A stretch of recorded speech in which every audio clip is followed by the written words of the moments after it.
Hello guys, welcome back on Civil Service Point YouTube channel. So guys, today's session is the news today.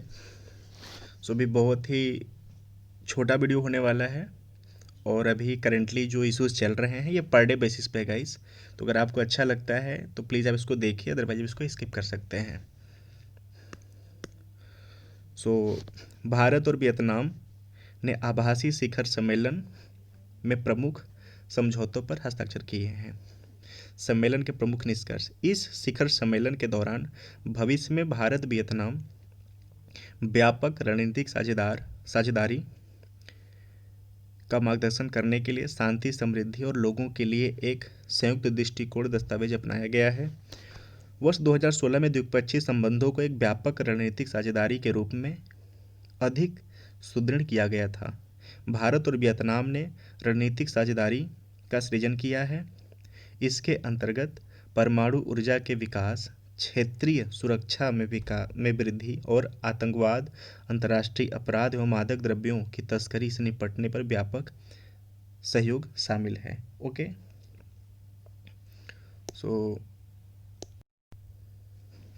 Bharat प्रशांत क्षेत्र, दोनों पक्षों ने इस क्षेत्र में सभी के लिए साझा सुरक्षा, समृद्धि और उन्नति प्राप्त करने के लिए भारत प्रशांत महासागरीय पहल Indo Pacific ocean initiative IPOI और आसियान्स आउटलुक ऑन इंडो पैसिफिक की तर्ज पर अपने द्विपक्षीय सहयोग को बढ़ाने पर सहमति व्यक्त की है। वियतनाम ने विरासत संरक्षण में 3 नई विकास भागीदारी योजनाओं को घोषणा की है। गाइस, इसको अंडरलाइन कर देते हैं। अगर आपको लगेगा कि इम्पोर्टेंट तो प्लीज़ इसको आप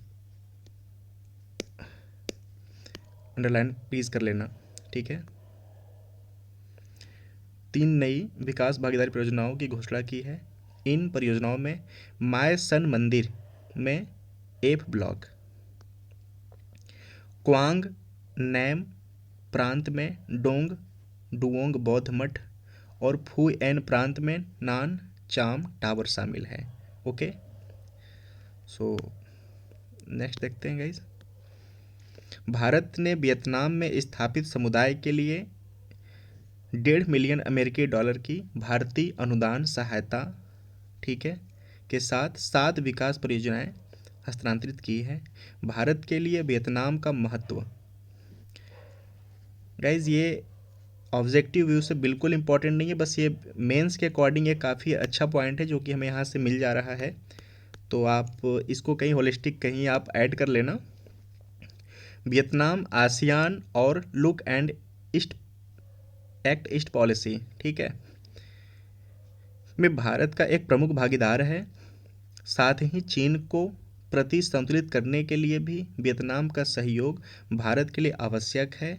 वियतनाम में ऊर्जा सुरक्षा के रूप में समृद्ध हाइड्रोकार्बन भंडार है, ठीक है। सो गाइज, ये तो बेनिफिट की बातें हो गई, ठीक है।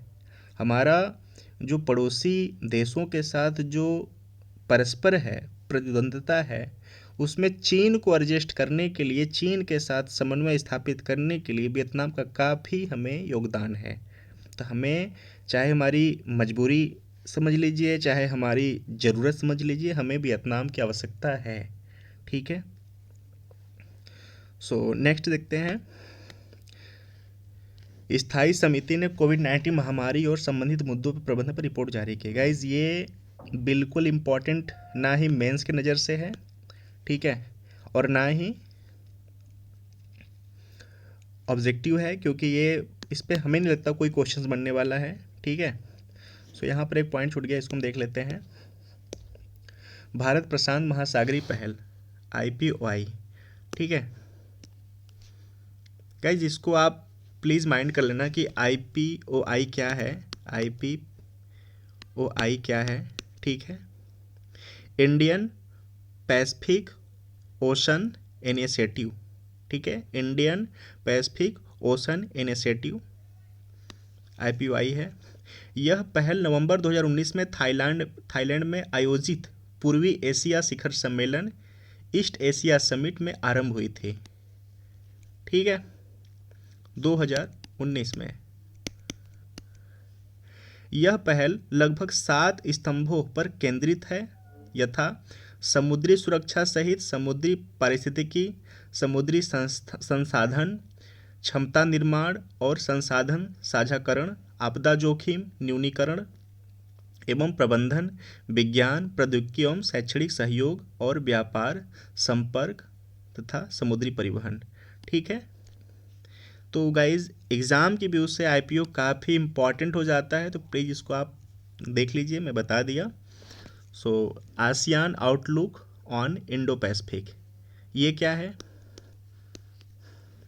ASEAN outlook on Indo Pacific Bharat प्रशांत क्षेत्र में सहयोग को बढ़ावा देने के लिए आसियान की केंद्रीयता को अंतर्निहित सिद्धांत के रूप में स्थापित करता है। इसमें आसियान के नेतृत्व वाले तंत्र जैसे कि भारत प्रशांत सहयोग के लिए संवाद और कार्यान्वयन के लिए एक मंच अपने मूल स्वरूप के रूप में पूर्वी एशिया शिखर सम्मेलन आदि प्रमुख शामिल हैं। ठीक है, so guys ASEAN outlook on Indo Pacific क्या है और आईपीओआई क्या है? ठीक है, आप इसको कहीं पे नोट डाउन कर लेना। पर्यावरण वन और जलवायु परिवर्तन मंत्रालय द्वारा भारत में तेंदुए की स्थिति पर रिपोर्ट 2018 जारी की गई है। ठीक है, status of leopard in India 2018 report के मुख्य निष्कर्ष।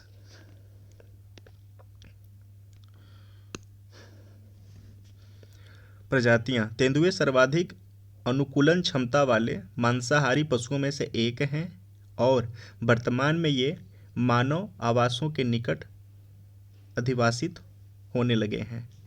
ठीक है, तेंदुए की भारतीय उपप्रजातियां पैंथर, पसर्ड, फस्का देश के सभी वन पर्यावास क्षेत्रों में पाई जाती हैं, परंतु यह केवल शुष्क रेगिस्तान में और हिमालयी क्षेत्रों में वृक्ष रेखा से परे नहीं पाई जाती हैं। हिमालय प्रायः हिम तेंदुए, ठीक है, के प्रति अनुकूल दर्शाता है। आबादी वर्तमान में भारत में विगत अनुमान वर्ष 2014 की तुलना में अब 12,852 तेंदुए हैं। ठीक है, इस अवधि में तेंदुओं की संख्या 60% की बढ़ोतरी हुई है, यह सबसे अधिक आबादी है। क्लियर, इस समय 12,852 तेंदुए हैं। ठीक है, जो कि 2014 की अपेक्षा 60% की बढ़ोतरी है। राज्यवार मध्य प्रदेश में 3421, कर्नाटक में 1783, महाराष्ट्र में 1690। तो सबसे ज़्यादा कहाँ पे हुआ? आपका मध्य प्रदेश में। तो ये ऑब्जेक्टिव क्वेश्चंस के लिए इम्पोर्टेंट हो गया कि सबसे ज़्यादा किस राज्य में तेंदुए पाए जाते हैं, तो मध्य प्रदेश में 3421। ओके, क्षेत्रवार मध्य भारत और पूर्वी घाट। भारत में अगर क्षेत्रवार एरिया में कहाँ पाए जाते हैं, तो मध्य भारत और पूर्वी घाट, ठीक है, में तेंदुए पाए जाते हैं। ठीक है, खतरा अवैध शिकार, आवासों की क्षति, प्राकृतिक शिकार की कमी और मानव पशु संघर्ष। ठीक है, IUCN की स्थिति वल्नरेबल, ठीक है, वनरेबल, IUCN में तेंदुए की स्थिति वनरेबल है। यह वन्य जीवों और वनस्पतियों की लुप्तप्राय प्रजातियों के अंतर्राष्ट्रीय व्यापार पर अभिशमन के परिशिष्ट में और वन्य जीव संरक्षण अधिनियम 1972 की अनुसूची 1 में सूचीबद्ध है। ठीक है, वन्य संरक्षण अधिनियम 1972 के अनुसूची 1 में सूचीबद्ध है। ठीक है, वन्य जीवों और वनस्पतियों की लुप्तप्राय प्रजातियों के अंतर्राष्ट्रीय व्यापार पर अभिसमय के परिशिष्ट। ठीक है, सो ये इंपॉर्टेंट हो जाता है IUCN के बेस पे जो क्वेश्चन बनेंगे। राजस्थान मानव तेंदुए के संघर्ष को कम करने और तेंदुए की आबादी के संरक्षण के लिए एक तेंदुआ परियोजना का शुभारंभ करने वाला प्रथम राज्य था।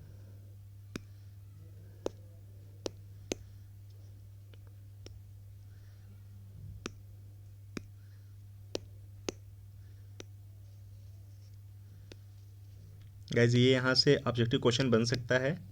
ठीक है, कि कौन सा राज्य है जो मानव तेंदुआ के संघर्ष को कम करने के लिए तेंदुए की आबादी के संरक्षण के लिए तेंदुआ परियोजना, ठीक है, प्रोजेक्ट लेपर्ड का शुभारंभ किया था, तो वह है राजस्थान। ठीक है, इसको आप प्लीज़ नोट कर लेना। तेंदुआ भारत में पाई जाने वाली 4 बड़ी विल्ली प्रजातियों में से एक है। अन्य 3 यथा शेर,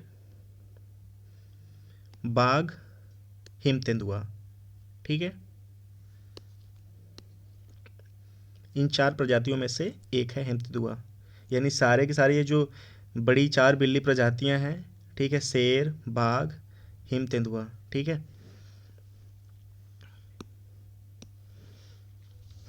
श्रम मंत्रालय ने मजदूरी संहिता 2019 के लिए सलाहकार बोर्ड के संबंध में प्रावधानों को अधिसूचित किया है।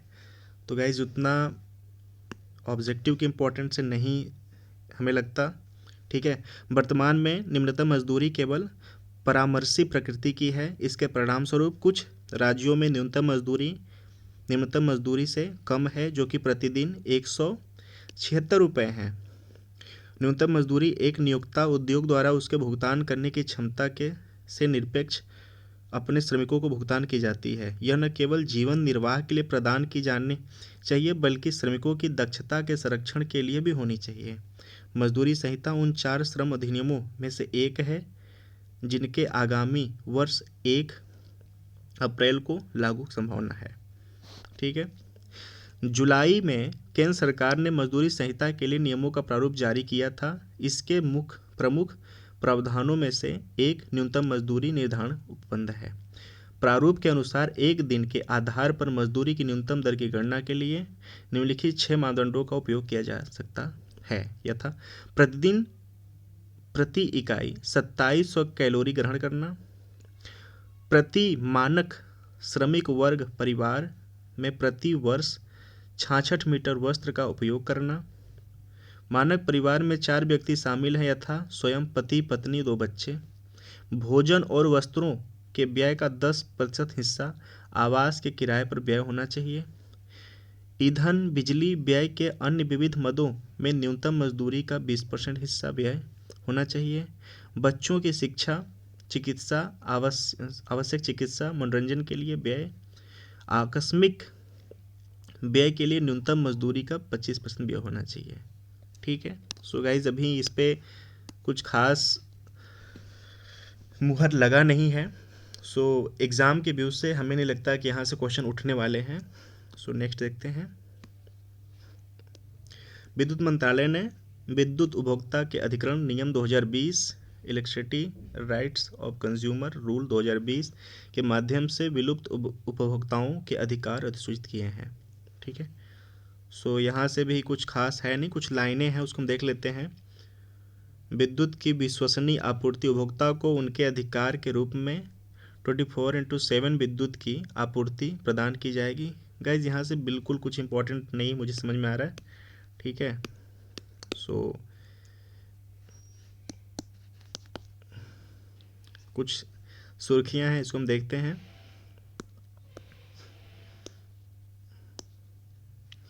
निर्वाचन आयोग कार्यस्थल से मतदान ईवीएम पर विचार कर रहा है। ओके, निर्वाचन आयोग प्रवासियों को देश में कहीं से भी अपने गृह निर्वाचन क्षेत्रों में किसी उम्मीदवार के लिए मतदान करने की अनुमति देने की योजना पर विचार कर रहा है, ठीक है।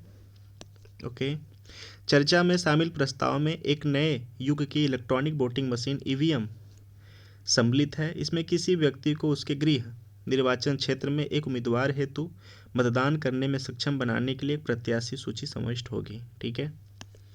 यह सलाह दी गई है कि दूरस्थ मतदान ढांचा विकसित करने के लिए 7 सदस्यीय तकनीकी सलाहकार समूह का गठन किया जाना चाहिए।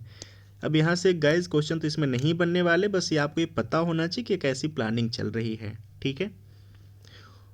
उपसतही छिद्रयुक्त संरंध्र पात्र, यह थार मरुस्थल के गांवों में छोटी भूमि जोत वाले कृषकों को लाभ पहुंचाने हेतु लघु सिंचाई का एक नया मॉडल, ठीक है, आईआईटी दिल्ली द्वारा समर्थित है। एक एसएसपीवी, ओके, यानी सब सरफेस पोरस विजल्स, ठीक है, स्थान विशिष्ट की मृदा और लकड़ी के चूर्ण बुरादा से बना होता है। यह मरुस्थल की रेत के अनुरूप अनुपात में मिश्रित होता है। इसे फ्रस्टम एक बाल्टी सदृश परंतु उसके तली में छिद्र होंगे के आकार में लाने के लिए दबाया जाता है और इसकी संरचना में कार्बन परत को जोड़कर इसे 750 से 800 डिग्री सेल्सियस से के तापमान पर पकाया जाता है। प्रयोग में एसएसपीवी, ठीक है, उपसतही छिद्रयुक्त संरद्र पात्र, इसको हम एसपीवी कह रहे हैं, ठीक है गाइस, के जमीन में गाड़े जाने से के उपरांत फसल की अधिक उपज और मृदा के पोषक मूल्य में सुधार के संकेत हैं, ठीक है गाइस। तो ये एक एग्जाम के व्यू से इम्पॉर्टेंट हो जाता है कि एसएसपीवी क्या है, ठीक है। सब सरफेस पोरस वेजल जो है एक ऐसा पात्र होगा, ठीक है, जिसका की बनावट इस तरह से होगा, इसको ज़मीन में गाड़ा जाएगा और इस पे आपके जो भी पेड़ होंगे, प्लांट होंगे, इसमें होंगे, इनका उपज काफ़ी अच्छा रहेगा, ठीक है। तो एक प्रकार से ये एग्रीकल्चर के लिए एक अच्छी नई पहल है, लघु सिंचाई का एक नया मॉडल है। Clear guys? एसएसपीवी क्या है? लघु सिंचाई का नया मॉडल है। एसएसपीवी क्या है? लघु सिंचाई का नया मॉडल है, ठीक है। ठोकरा अलंकारिक कृतियाँ। ठोकरा अलंकारिक कृतियाँ जो है धातु की मूर्तियाँ हैं। इन्हें लुप्त मोम ढलाई तकनीक का उपयोग करके कांस्य और ताम्र मिश्र धातुओं से निर्मित किया जाता है। यह नाम पश्चिम बंगाल के पारंपरिक धातु कर्मियों ठोकरा डामर जनजाति के नाम पे रखा गया है। गाइज यहाँ से ऑब्जेक्टिव क्वेश्चन श्योर है कि किसी न किसी स्टेट पीसीएस या सिविल सर्विस में बातें पूछी जाएंगी कि ठोकरा अलंकारिक कृतियाँ क्या हैं, ठीक है, इनका नाम। तो ये जो ठोकरा डामर जनजाति हैं पश्चिम बंगाल में, ठीक है, उनके नाम पे इसको रखा गया है, ठीक है। एक सबसे प्राचीन ठोकरा कलाकृति मोहनजोदाड़ो की नृत्यांगना है, ठीक है। एक सबसे प्राचीन ठोकरा कलाकृति मोहनजोदाड़ो की नृत्यांगना है, ठीक है, डांसिंग गर्ल। क्लियर? तो ये जो ठोकरा नाम है ये पश्चिम बंगाल के जनजाति एक समूह है, वहाँ से नाम लिया गया है, ठीक है। तो क्या होता है, एक मूर्ति धातु की मूर्तियां हैं। इन्हें लुप्त मोम ढलाई तकनीक का उपयोग करके कांस्य और ताम्र मिश्र धातुओं से निर्मित किया जाता है, ठीक है।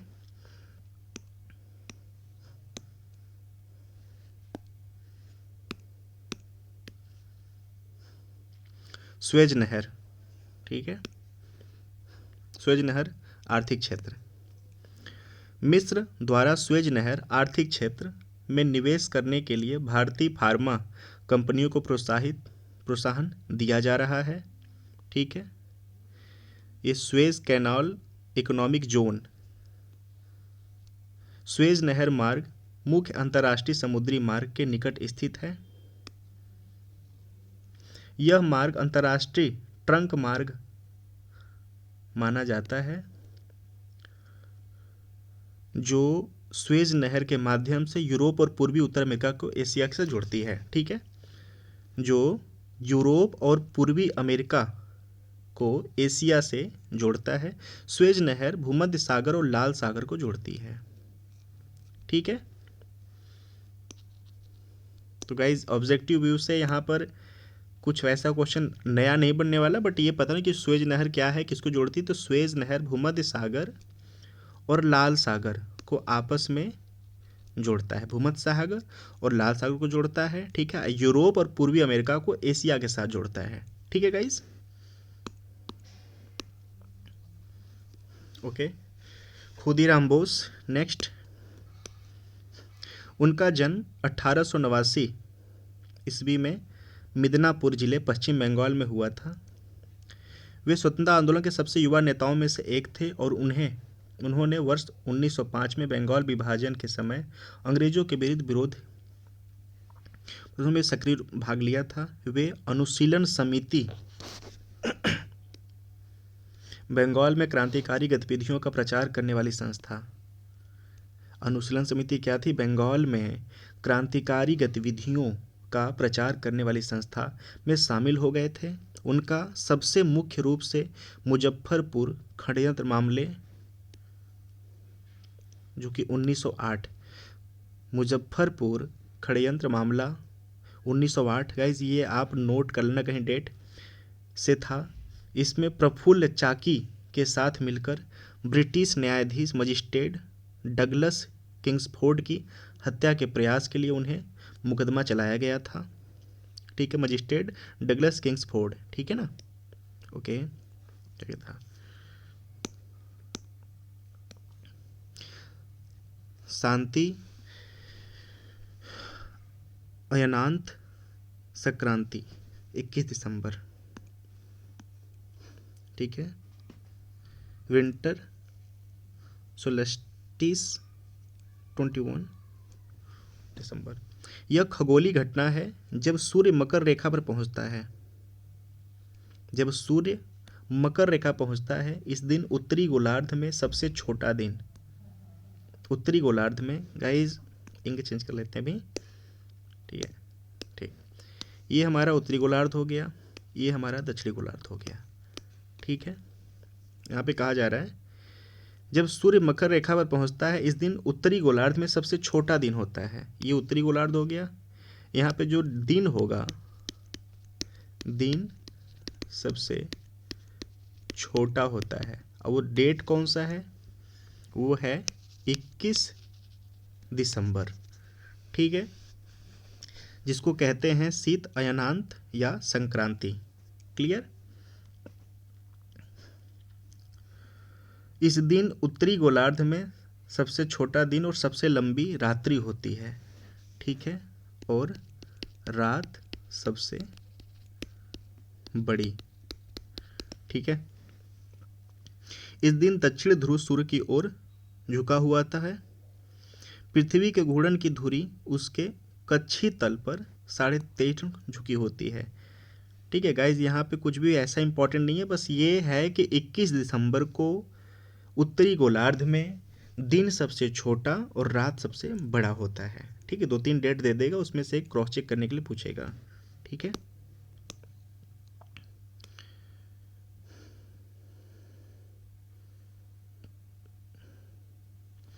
सो गाइज, अगर आपको वीडियो अच्छा लगा तो प्लीज़ इसको सब्सक्राइब करिए, जुड़े रहिए अपडेट पाने के लिए। अगर आपको लगता है कि आपके एग्ज़ाम के रिलेवेंट नहीं तो प्लीज़ आप इसको स्किप कर सकते हैं। Thank you so much for watching.